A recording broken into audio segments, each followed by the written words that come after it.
সকাল সকাল স্কিন কেয়ারটা সেরে নিলাম। আজকের সকালটা একটু আলাদা, বাইরে আলোটা একটু নরম, একটু পুজোময়। আজ তো লক্ষ্মী পুজো, তাই তোমাদের সবাইকে জানাই লক্ষ্মী পুজোর প্রীতি ও শুভেচ্ছা, আর সঙ্গে এত এত ভালোবাসা। হ্যাঁ হ্যাঁ জানি তোমরা ভিডিওটা পুজোর পরের দিন দেখছো। ভেবেছিলাম পুজোর দিনই এডিট করে পোস্ট করব, কিন্তু তার হয়ে ওঠেনি। পুজোটা তো অনেক রাতের দিকে হয়েছে, সবাই মিলে বসে লক্ষ্মীর আরাধনা করেছি, সে এক অন্যরকম শান্তি। তার মধ্যে আর এডিট করতে মন চায়নি। ভাবছো তো আমি আবার লাল শাড়ি পরে কেন হাজির হলাম? ভেবেছিলাম তোমাদের একটা লক্ষ্মী পুজো স্পেশাল মেকআপ লুক শেয়ার করবো, সেটা তো ভুলেই গিয়েছিলাম। তাই পুজোর দিনেই বসে পড়লাম মেকআপ লুকটা শুট করতে। সামনেই তো দিওয়ালি, এই লুকটা না হয় তোলা রইলো দিওয়ালির জন্য।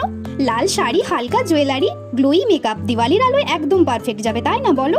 এই মেকআপ লুকটা অলরেডি আমি শেয়ার করে দিয়েছি, তোমরা হয়তো দেখেও নিয়েছো। একটু জানিও তো তোমরা কি টাইপের মেকআপ চাও দিওয়ালির জন্য, আমি সেই ওয়াইজ ফলো করার চেষ্টা করব। অনেক সাজসজ্জা, ছবি তোলা, ছোট্ট একটু ভিডিও শেষে নিজের আমিতে ফিরে এলাম। মেকআপ করতে তো আমার বেশ ভালোই লাগে, কিন্তু এই রিমুভ করার পার্টটা হচ্ছে সব থেকে বিরক্তিকর। মেকআপ রিমুভের পর একটা হালকা নিঃশ্বাস নেওয়ার সময়, কিন্তু এখানেই শেষ না। এরপর আমার এই ঝাড়ুর মতো চুলটার একটু যত্ন নেওয়ার পালা। হেয়ার ওয়াশ করবো, তার জন্য আগেই আমি ইউজ করে নিচ্ছি একটু ফ্লেক্সিড জেল, যাতে করে আমার এই হেয়ারটা একটু শাইন করে। এরপর আর একদম দেরি না, সোজা স্নানে যেতে হবে। এখনো লাঞ্চ বাকি। ভিডিও শুট করতে করতে সময় যে এমন ভাবে উড়ে যাবে বুঝতেই পারিনি। অবশেষে স্নান সেরে হেয়ারটা একটু ম্যানেজেবল করে বসে পড়লাম লাঞ্চে।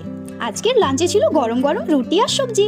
লাঞ্চ সেরে বসে পড়লাম টিভির সামনে। সিনেমার নাম আবার জানি না বাবু, বোন চালিয়েছিল, আমিও এসে টুক করে বসে পড়লাম। একটু করে টিভি স্ক্রিনে চোখ রাখছি, একটু করে আবার ফোনের স্ক্রিনে। এই করে কখন যে সন্ধ্যেটা কেটে গেল বুঝতেই পারিনি। দুপুরের লাঞ্চ, তারপর ওই নাম না জানা সিনেমা, আর এখন দেখি সন্ধ্যের আলোয় মিশে যাচ্ছে আমার ভাইয়ের দিওয়ালির প্রস্তুতির রঙিন ছোঁয়া। রাত্রি একটু বাড়তেই আমাদের বাড়িতে শুরু হলো পুজোর আয়োজন। পুরোহিতের বেশে যাকে দেখছো উনি আমার পিতাজি। কিন্তু দুঃখের বিষয় কি জানো তো, আমাদের বাড়ির দেবী লক্ষ্মী পুরনো এক ফ্রেমে সাজানো। প্রতি বছর তিনি এই ফ্রেমেই পূজিত হয়ে আসছেন। ছবিটা এবার কিছু একটা কারণে নষ্ট হয়ে গেছে, তবু ওটা দিয়েই পুজো হলো, কারণ বিশ্বাস তো আসলে ছবিতে নয়, হৃদয়ে থাকে। এই ভিডিওখানা তোলা রইলো, মনে মনে ঠিক করলাম পরের বছর একটা সুন্দর লক্ষ্মী প্রতিমা নিয়ে আসবো। সকাল থেকে ফুল পাওয়া যাচ্ছিল না বলে আমার বাড়ির মা লক্ষ্মীর মনটা একটু খারাপ ছিল। তারপর দেখি সন্ধ্যেবেলা বাবা ঠিক ফুল জোগাড় করে নিয়ে এসছে। শঙ্খ বাজানো প্রতিযোগিতা হলে আমি জানি আমার মা লক্ষ্মী ফার্স্টই হতো।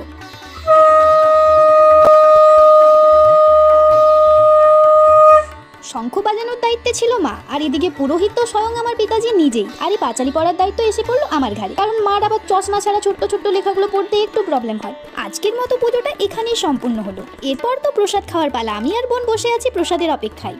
আজকের প্রসাদের মূল আকর্ষণ কি জানো? মার হাতে করা নাড়ু। আদুরে চাউনিতে আমি মার কাছ থেকে দুটো নাড়ু নিয়ে শান্তিতে খেতে বসলাম। আর ঠিক তখনই প্রবেশ আমার দস্যি বোনের। আমার প্লেট থেকে বড় নাড়ুটা তুলে দিল দৌড়। আমি ওর থেকে বড় বড় চোখ করে তাকিয়ে আছি। মুখের এক্সপ্রেশনটা তখন ঠিক দেখার মতোই ছিল। দুঃখের সঙ্গে তাহলে আজকের মতো টাটা বলি এবার।